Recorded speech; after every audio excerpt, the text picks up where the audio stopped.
Corona ने कर रखा है परेशान, बिना सैनिटाइजेशन के तो अब गुजारा ही नहीं। लेकिन हर चीज पर तो सैनिटाइजेशन का इस्तेमाल नहीं हो सकता। सब्जी, फल, अखबार, ऑफिस फाइलें, मास्क, लिफाफे, घड़ी, चश्मा जैसी हर चीज जिस पर लिक्विड सैनिटाइजर का प्रयोग नहीं कर सकते, उसके लिए प्रयोग कीजिए रक्षक यूवी सैनिटाइजेशन बॉक्स, जिसमें हर चीज बिना गीली हुए सैनिटाइज हो जाती है। इस बॉक्स की खूबी है कि ये पूरी तरह मेड इन इंडिया है और इसे आईआईटी के इंजीनियरों ने बनाया है। तो जल्दी अपने घर और ऑफिस में ले आइए रक्षक यूवी फिल्टर बॉक्स और हो जाइए निश्चित। जिंदगी के सफर की राह में गमों के बेड़ियों को तोड़ना है, हिम्मत की उड़ान लेकर अपने मंजिल तक पहुंचना है। कुछ पल दुनियादारी से निकाल कर खुद अपने बारे में भी सोचना है। आए लाख तूफान जिंदगी में, बस मुझे तो आगे बढ़ते जाना है, बस मुझे तो आगे बढ़ते जाना है। नमस्कार, मैं उपासना श्रीवास्तव जुबली पोस्ट के इस प्रोग्राम लेडीज एट 40 में आपका हार्दिक स्वागत करती हूँ। आज हम फिर से हाजिर हैं अपने प्रोग्राम की एक नई कड़ी, एक नए मेहमान के साथ, और हमारी ये कुछ पंक्तियां समर्पित थी आज के गेस्ट को। तो आइए हम स्वागत करते हैं हमारी आज की गेस्ट रश्मि का। नमस्कार उपासना जी एंड बहुत बहुत बहुत बहुत नमस्कार हमारे पूरे ऑडियंस को जो हमें अब आज देखने वाले हैं, हमारी बातों को सुनने वाले हैं और जिनके साथ हम अपने विचार साझा करेंगे। Thank you for having me here. Thank you so much Rashmi कि आपने अपना इतना प्रीशियस टाइम हमारे प्रोग्राम के लिए निकाला, और हमें पूरी उम्मीद है कि हमारे दर्शक आपसे बहुत कुछ सुनना चाहेंगे और आपके बारे में बहुत कुछ जानना चाहेंगे। और सबसे पहले तो हम शुरुआत करेंगे, अगर हम ये जानना चाहें कि रश्मि की जीवन की यात्रा की शुरुआत कहाँ से हुई? आपका बचपन, आपके पेरेंट्स, कहाँ से शुरू हुआ? जी बिल्कुल। बात ये है कि मैं अपने आप को खाना बदोश मानती हूँ, कहती हूँ कि मैं खाना बदोश हूँ और जितने लोग मुझे जानते हैं वो जानते हैं कि ऐसा है कुछ मेरे साथ।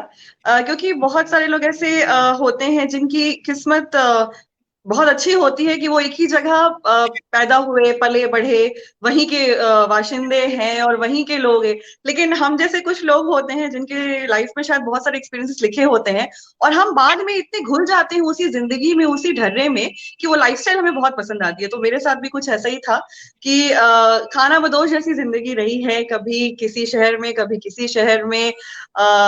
जैसे पैदा हुई मैं झारखंड में, मेरी पूरी अपब्रिंगिंग हुई, स्कूलिंग यूपी एमपी में हुई। उसके बाद पढ़ाई जॉब्स के लिए मैं महाराष्ट्र गई, दिल्ली गई, गुड़गांव गई। अब दायरा और बढ़ा दिया है, अब पूरे इंडिया ट्रैवल करती हूँ काम के सिलसिले में। सो ऐसी रही है मेरी जिंदगी। हर जगह के लोगों से मिली जी। और इसी दौरान आपने मुक्ति मिशन भी स्टार्ट किया, तो जानना चाहेंगे कि मुक्ति मिशन क्या है और आपने इसको कब शुरू किया? जी बिल्कुल। मुक्ति मिशन शुरुआत की थी मैंने 2017 एंड में। सो दो चीजों पे काम करती हूँ इसमें, दो ऐसी बहुत इंपॉर्टेंट चीजें जिनके बारे में लोग बात करने से बहुत झिझकते हैं। Periods and mental health, menstrual health and mental health, दो ऐसी चीजें जो हमारे आसपास हमारी जिंदगी में एग्जिस्ट तो करती हैं पर उसके बारे में लोग बात नहीं करते। उसके इन एंड अराउंड टबूज और मिथ्या बहुत सारे ऐसे हैं जो लोग समझते तो नहीं है, लेकिन वो जनरेशन टू जनरेशन फॉलो जरूर करते हैं। सो मुझे ऐसा लगा कि हम हर चीज को बोस्ट करते हैं, टेक्नोलॉजी को बोस्ट करते हैं, अपने लाइफस्टाइल को बोस्ट करते हैं, अपने एडवांसमेंट को बोस्ट करते हैं, तो सोच को भी उसके साथ तो कहीं ना कहीं मैच करना जरूरी हो गया है। तो हम जहां बात करते हैं चांद पे जाने की, मार्स पे जाने की, वहां पर पीरियड्स की बात आती है तो लोग बोलते हैं कि चुप रहो, किसी से बात मत करो, गंदा खून होता है। ऐसे ऐसे कॉन्सेप्ट्स हैं। मेंटल हेल्थ की बात करते हैं तो बोलते हैं कि अगर आप किसी साइकेट्रिस्ट के पास या फिर साइकोथेरेपिस्ट के पास, काउंसलर के पास जा रहे हैं तो आपके ऊपर टैग लग जाता है कि ये तो डिस्टर्ब्ड है। डिस्टर्ब्ड जैसा हैवी वर्ड, कि अगर मान लीजिए आप किसी तकलीफ से भी गुजर रहे हैं तो नहीं, आपको लेबल कर दिया जाता है। तो मुझे लगा कि नहीं, इस बारे में काम करना जरूरी है। हमने इस पे काम शुरू किया। और अगेन कहाँ से शुरू हुआ, अगर आप ये पूछेंगे तो मैं कहूंगी कि पीरियड्स एक ऐसी चीज है जिससे मुझे हमेशा से प्रॉब्लम रहा है। क्योंकि तकलीफ होती थी, घर वालों से तो शेयर कर लेती थी, लेकिन कभी बाहर जाए तो जैसे हम सबको बोला जाता है बात नहीं करना है, ये नहीं, तो एक झिझक रहती थी। तो आई थिंक वो सीड बड़ा हो करके मुक्ति में कन्वर्ट हुआ है। चलिए, बहुत अच्छा है। हम अपनी लाइफ से बहुत कुछ सीखते हैं और हमेशा कोशिश करते हैं कि उससे ही कुछ पॉजिटिव निकले। और बिल्कुल बिल्कुल। आपका एक वीडियो हमारे पास है, मैं अपने स्टूडियो से रिक्वेस्ट करूंगी कि हम आपको एक वो वीडियो देखें, उसके बाद हम आपसे बहुत सारी बातें करेंगे। जी बिल्कुल।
रश्मि, आपका ये वीडियो देखा और आपका एक जगह मैंने न्यूज में भी देखा था कि आपको दैनिक भास्कर ने पैड वुमेन का भी खिताब दिया था।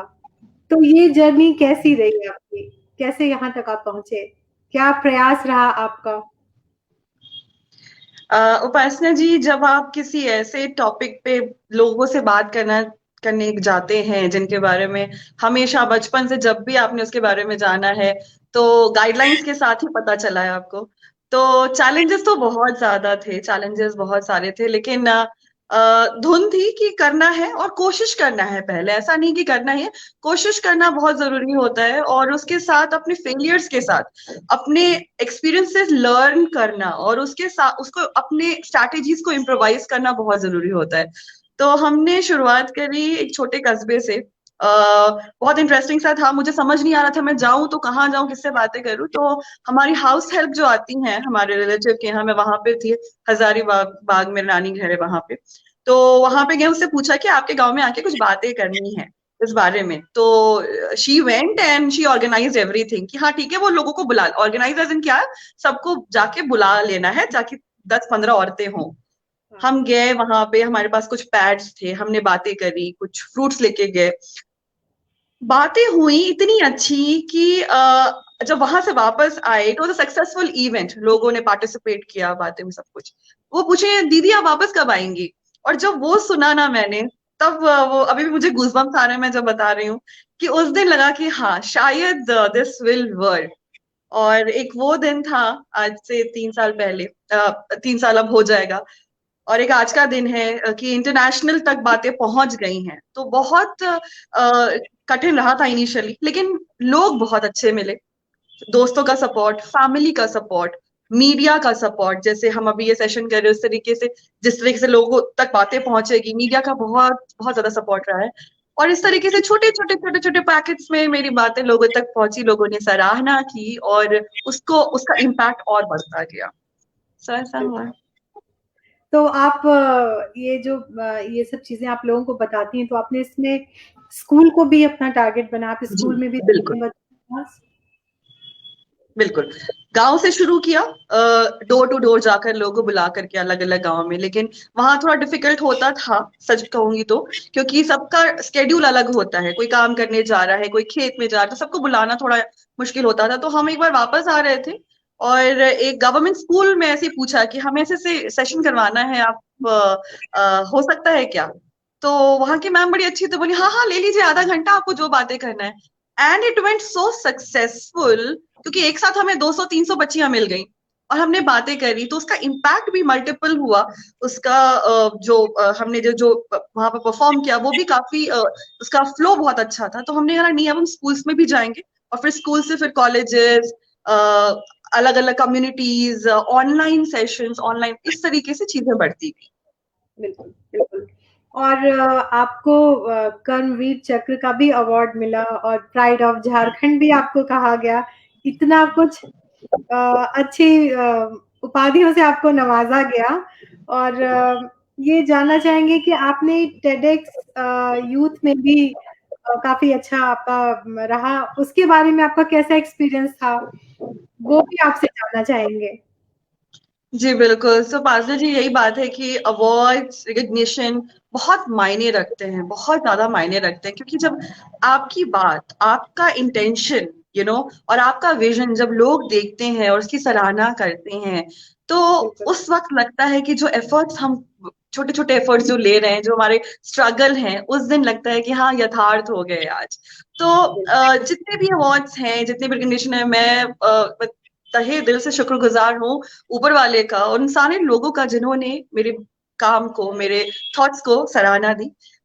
टेडेक्स भी उसमें से एक पार्ट था, क्योंकि TEDx is a platform, like every one of us wants to be there. एक ऐसा स्टेज है, हर कोई अपना नाम उसके साथ जोड़ना चाहता है। खुश नसीब मानती हूँ खुद को कि ऐसे लोगों के कांटेक्ट में आई, सही लोगों का गाइडेंस मिला, सही लोगों के थ्रू गई, लोगों ने नॉमिनेट किया, वहां तक पहुंची। तो बहुत खूबसूरत रही है जर्नी। हमने I have also been a part of the organiser, TEDx organise भी किया है, उसका एक हिस्सा रही हूँ। तो अच्छा लगता है, जो लोग चेंज ला रहे हैं उनसे मिल करके, दुनिया में जो लोग कुछ अच्छा पॉजिटिव लाना चाहते हैं, वैसी कम्युनिटी बन जाती है। तो it's always a good experience. बिल्कुल। और मेंटल हेल्थ पे भी आप बहुत काम करते जी हैं, जी जी थोड़ा बारे में भी बताइएगा। जी बिल्कुल। सी मेंटल हेल्थ कैसा है ना उपासना जी, अगेन लोग अभी भी इतने पढ़े लिखे हैं, तब भी उनको लगता है कि मेंटल हेल्थ इज ओनली जब तक आप पागल ना हो जाए। पागल is the word which is being use, हम लोग बड़े लूजली और कैजुअली यूज कर देते हैं। सुसाइड हमने बहुत लूजली यूज करते हैं। डिप्रेशन बहुत लूजली यूज करते हैं। कि जो इंसान डिप्रेशन, क्योंकि मैं बच्चों के साथ जब सेशन लेती हूँ तो मैं उनसे सवाल करती हूँ कि सैडनेस मतलब आप उदास हैं और आप डिप्रेस्ड हैं, दोनों में डिफरेंस क्या है? बच्चे समझ नहीं पाते, क्योंकि उनको लगता है अगर हम उदास हैं मतलब हम डिप्रेस हो गए, बट उनको समझना जरूरी होता है depression is a very high degree of sadness, कि आप उससे बाहर नहीं निकल पा रहे हैं, समझ नहीं पा रहे हैं। और एक बात ये भी है उपासना जी कि आज हमें सुनने के लिए कोई नहीं है। आज लोगों के पास बोलने के लिए बहुत कुछ है। सोशल मीडिया है जहां पे लोग अपने आप को व्यक्त करते हैं, हर कोई। अब यहाँ पे देखिए कंटेंट, देखिए किस तरीके से कंटेंट भरता जा रहा है। क्यों? क्योंकि हमें पता है कि हमसे आमने सामने बैठ के बात करने वाला कोई नहीं है, तो इसलिए हमने कंटेंट बना के डाल दिया। लाइक्स काउंट करते हैं। लाइक्स क्या होता है?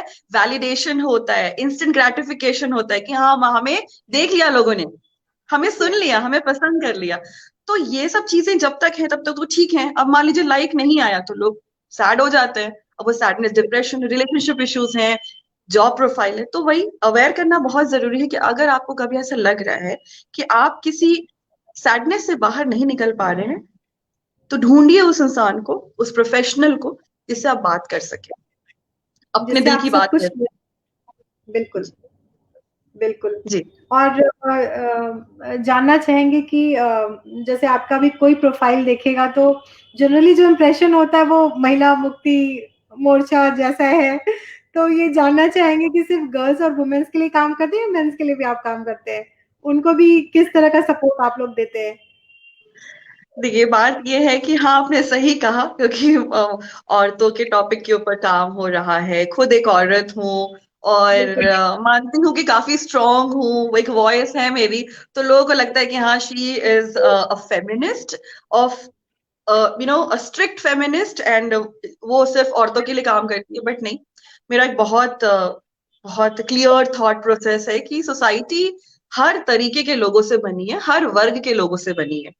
सारे जेंडर उतने ही इंपॉर्टेंट है, चाहे वो मेल फीमेल थर्ड जेंडर जो भी है, हर चीज उतना ही हर कोई उतना ही मायने रखता है। और किसी एक को भी अगर एम्पावर कर दे और दूसरे को दबाए, तो फिर वही सिचुएशन फिर शायद 100 साल के बाद फिर वही आ जाएगा कि दूसरा वर्ग अपने लिए मतलब लड़ेगा। तो ये लड़ाई हमेशा चलती रहेगी क्या? तो मुझे लगता है नहीं, ऐसा नहीं होना चाहिए। सबको एम्पावर करना चाहिए ताकि हम लोग एक दूसरे को सपोर्ट कर सके, किसी का भी शोषण ना हो। तो मैं मैं थर्ड जेंडर को, मैं वुमेन को, सबको एम्पावर करने में बिलीव करती हूँ, क्योंकि अगर हम एम्पावर्ड होंगे तो सोसाइटी को पॉजिटिविटी की तरफ ले जाना ज्यादा आसान है। बिल्कुल। और देखा कि आपका वर्क एरिया जो है वो झारखंड, छत्तीसगढ़, हैदराबाद, असम, दिल्ली, बहुत सारे स्टेट में है।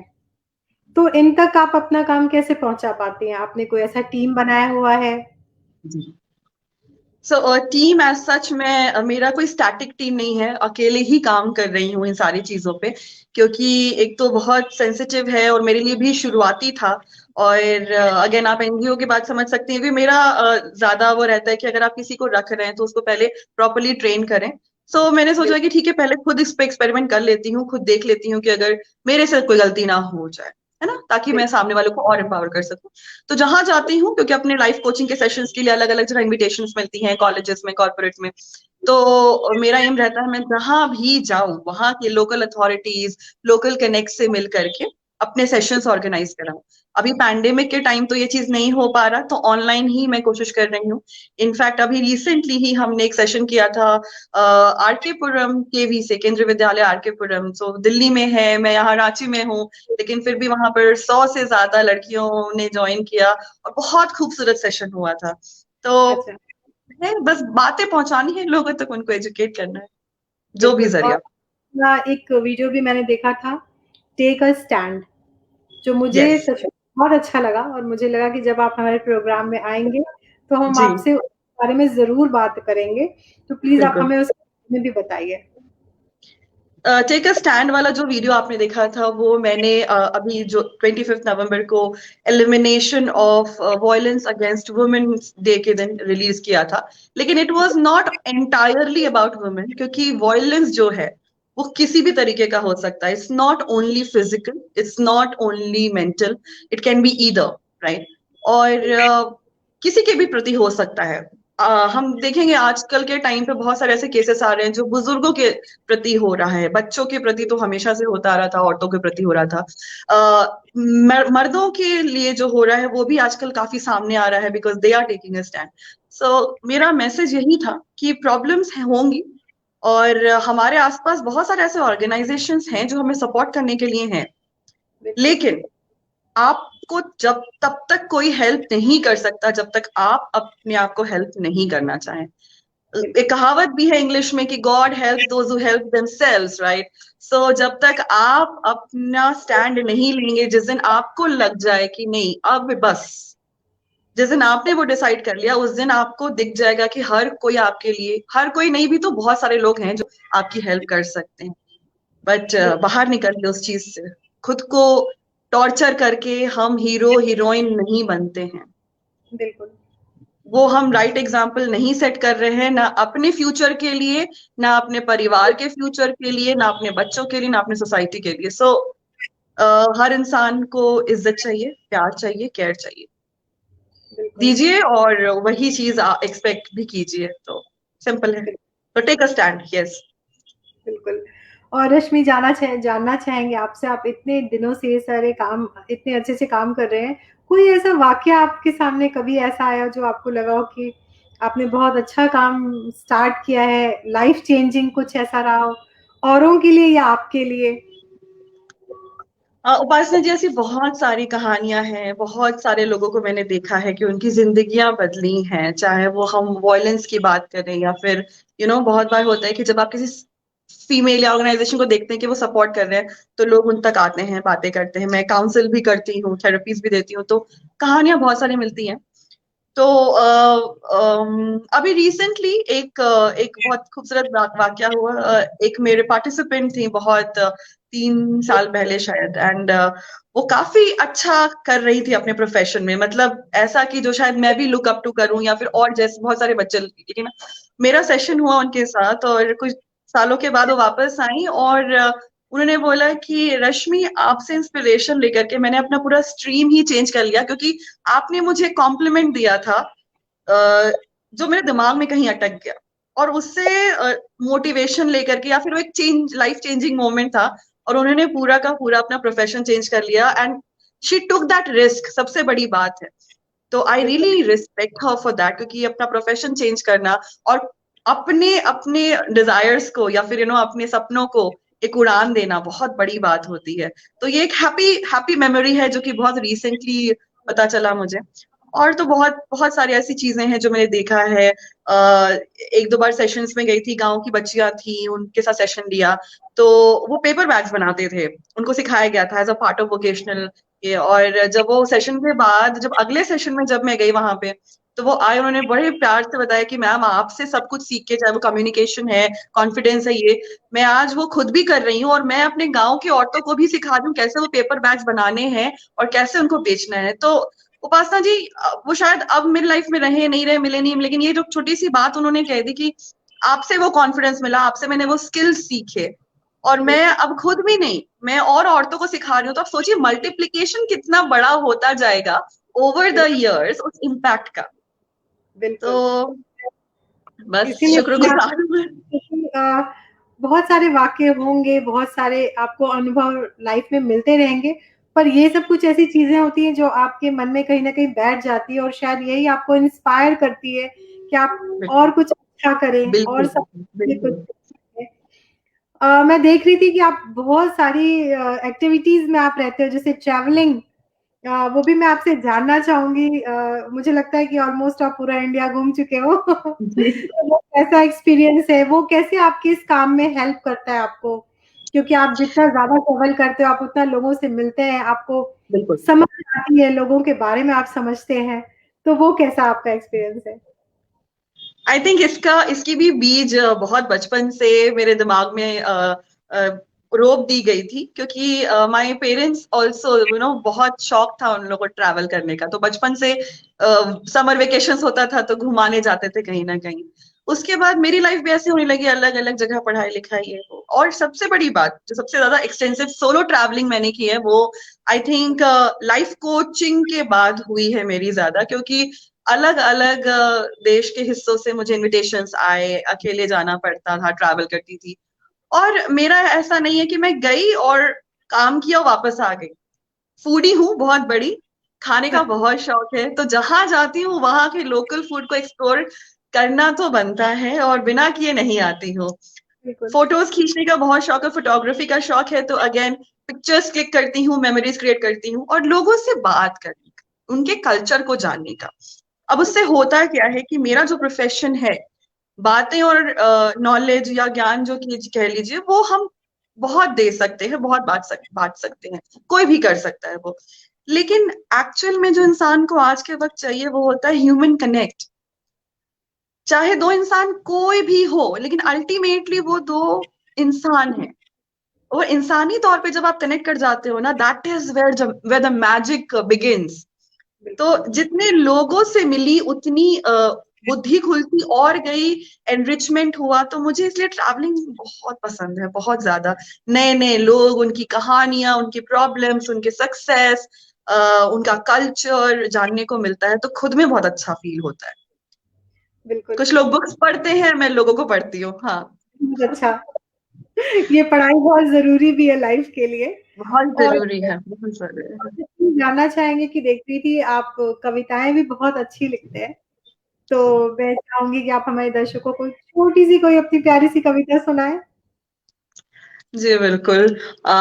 कविता लिखने का शौक भी वैसे ही बचपन से ही था। बड़े फनी तरीके से सब कुछ शुरू हुआ, और अकेले अकेले ही लिखती थी, किसी से शेयर नहीं करती थी, मतलब काफी सालों तक शेयर नहीं किया, क्योंकि मुझे लगता था कि ये मेरे थॉट्स हैं और मैं बस उन्हें वर्ड्स दे देती हूँ। जिन लोगों को शेयर किया उन्होंने बोला अच्छा लिखती हो। अब अभी कुछ सालों से मैंने उसको सोशल मीडिया में पोस्ट करना, उन पे वीडियोस बनाना शुरू किया है। तो थैंक यू सो मच कि आपको पसंद आया, आपने कहा। बहुत जरूर सुनाऊंगी। जी। तो अभी सुनाओ या फिर सेशन के एंड में हम? अच्छी आप सुना दो। सॉरी। एक कोई छोटी सी कविता आप अभी हमें सुना दीजिए। अच्छा, ठीक है ठीक है, छोटी सी मैं सुना देती हूँ।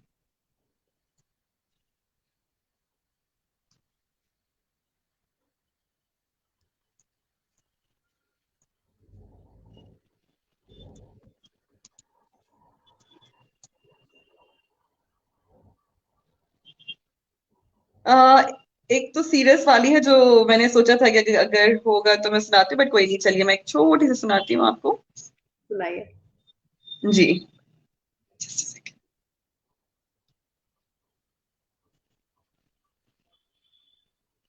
मुझे लग रहा है इसमें थोड़ा सा टेक्निकल प्रॉब्लम आ गया है, तो अगर आप थोड़ा वक्त दें मुझे, मैं सेशंस के बीच में कर दूंगी ताकि मैं इसको इंटरप्ट नहीं करना चाहती।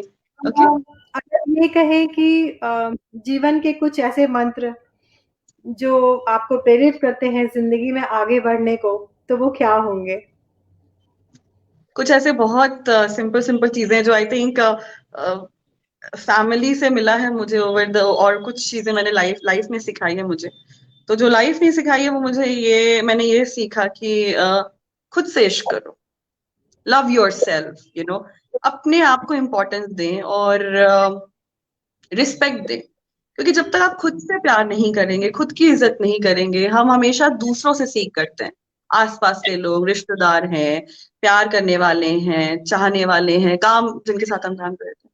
तो आई बिलीव कि जब तक हम अपनी इज्जत नहीं करेंगे तो सामने वाला हमें क्यों इज्जत देगा, वो हमें क्यों प्यार करेगा। तो दूसरों से ये चीज सीख करने से पहले खुद को वो चीज देना सीखें, तभी आप हक से मांग सकेंगे। और अगर नहीं भी है तो आप सेल्फ सफिशिएंट हैं, अपने आप को एनर्जाइज करने के लिए, बूस्ट अप करने के लिए, एनकरेज करने के लिए, मोटिवेट करने के लिए। एक ये चीज है। और दूसरा, बहुत सिंपल मानती हूँ कि आपकी जिंदगी आपकी होती है, आपको समझना सबसे ज्यादा जरूरी होता है। हम हमेशा दूसरों को समझाने में बिलीव करते हैं, लोग आपसे कंपटीशन रखते हैं, जेलेसी ये वो, और हमेशा लगता है कि अच्छा क्या है क्या है क्या नहीं है। कोई नहीं, आपकी जिंदगी, आपकी कहानी आपसे बेटर कोई नहीं समझ पाएगा, और जो समझना चाहेगा उसे समझाने की जरूरत नहीं पड़ेगी। तो अपनी जिंदगी में बस चलते जाएं, अपनी कहानी पे फोकस करें। बहुत खूबसूरत है हमारी कहानी, और बहुत खूबसूरत है हमारे आसपास लोग, जितने हैं उन पे फोकस करें।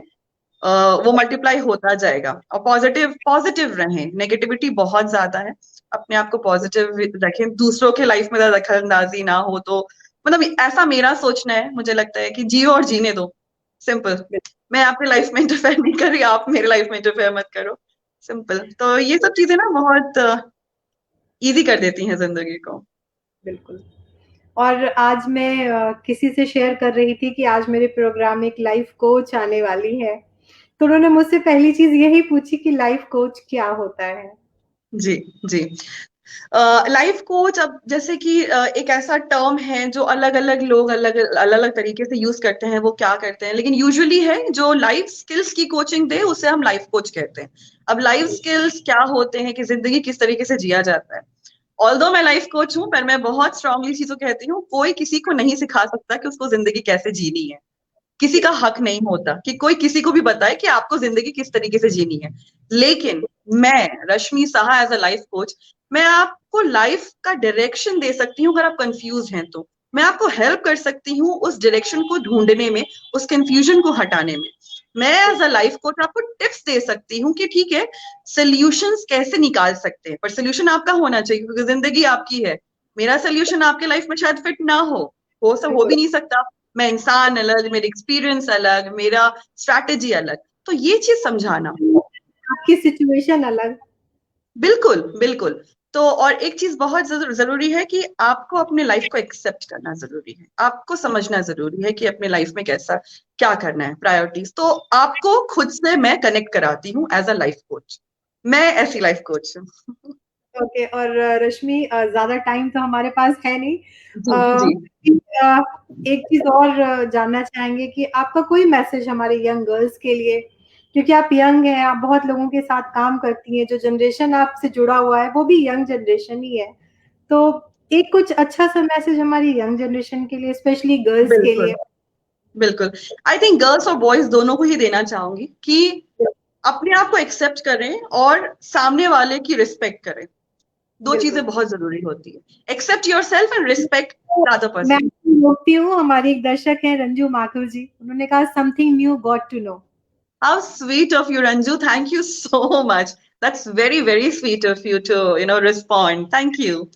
So, यही है उपासना जी कि यूथ को मैं ये कहूंगी कि अपने आप को एक्सेप्ट करने की कोशिश करें और सामने वाले को रिस्पेक्ट करें, चाहे वो जो भी है।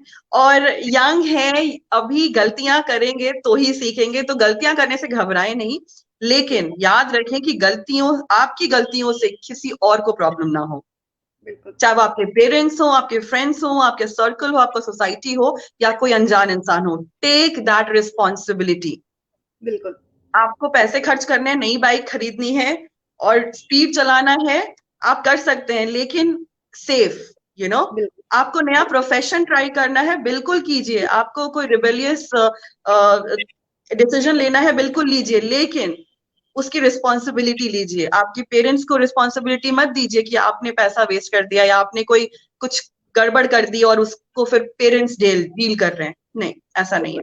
छोटी छोटी गलतियां करें और सीखें और जिंदगी खुल के जिए, क्योंकि जिंदगी कब कॉम्प्लिकेटेड हो जाए आपको पता नहीं है। और या and try to learn skills, चीजें सीखने में बिलीव करें। जो भी नया कुछ आता है उसे सीखें, क्योंकि ना कल को आज दोस्त हैं, लेकिन कल को हर कोई अपने कंपटीशन की भीड़ में फंस जाएगा और हर कोई अपने ऊपर वर्क करेगा, तो कल को आपको ऐसा लगेगा अरे मेरे दोस्त ने तो मुझे बताया नहीं, वो तो आगे निकल गया, मैं पीछे रह गई या मैं पीछे रह गया। तो बिल्कुल। बेवकूफ ना बने, फोकस ऑन योरसेल्फ। अब चलते चलते अपनी छोटी सी कविता भी हमें जी सुना जी, दी। बिल्कुल बिल्कुल बिल्कुल। एक कविता लिखी थी मैंने कि डर के बारे में लिखा था, अभी कुछ दिन पहले लिखा था। थोड़ी जी। सीरियस है, लेकिन मैं चाहूंगी कि ये मैं लोगों से शेयर करूं, क्योंकि अगेन लोग इसके बारे में बात नहीं करते।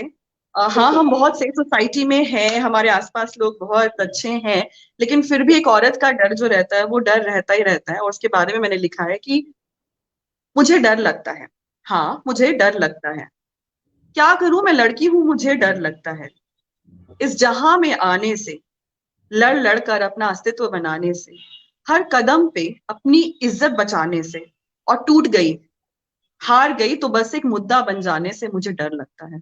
हाँ मुझे डर लगता है, कभी रात में बाहर जाने से, कभी दिन में उसी जमाने से, कभी अकेले छेड़े जाने से और कभी भीड़ में कहीं भी छुए जाने से मुझे डर लगता है।